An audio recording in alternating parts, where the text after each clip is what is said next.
Pada praktiknya kan ini sudah disetujui oleh pemerintah, Betul. DPR, sudah ada landasan hukumnya, Perpresnya jelas. Jadi ini tidak dilakukan secara matang oleh pemerintah, imbasnya jadi sekarang atau Oh iya, gimana? sangat tidak matang kalau kita misalnya melihat fakta bahwa apa yang dilakukan oleh China dan konsorsium China dalam membangun proyek kereta api ini, itu tidak berdasarkan studi yang benar-benar mendalam. Ya, mereka tidak melakukan studi kondisi geografis, studi jumlah penumpang dan sebagainya secara detail, dan itu dilakukan terburu-buru.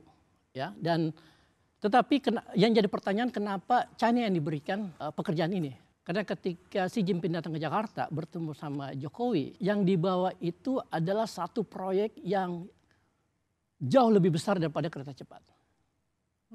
Proyek pembangunan seluruh infrastruktur yang diinginkan oleh Jokowi. Dan ini berada di dalam payung Belt and Road Initiative yang dimulai oleh Xi Jinping tahun 2013.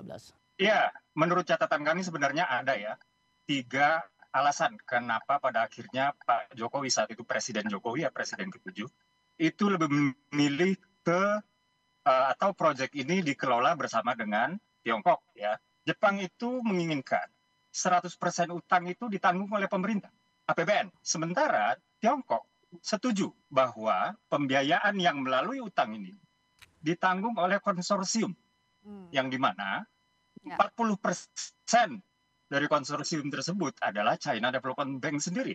JICA saat itu tidak setuju untuk menggelontorkan dana untuk pembebasan lahan. Nah, justru di Indonesia inilah yang paling repot sebenarnya ya, pembebasan lahan ini.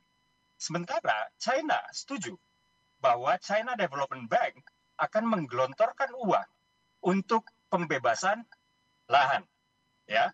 Dan yang paling terakhir, Jepang menginginkan semuanya dijamin oleh APBN. Ya, jadi apabila terjadi turbulens atau sesuatu ya, APBN menjamin. Oleh APBN. Sementara China tidak memakai APBN sama sekali. Semuanya konsorsium.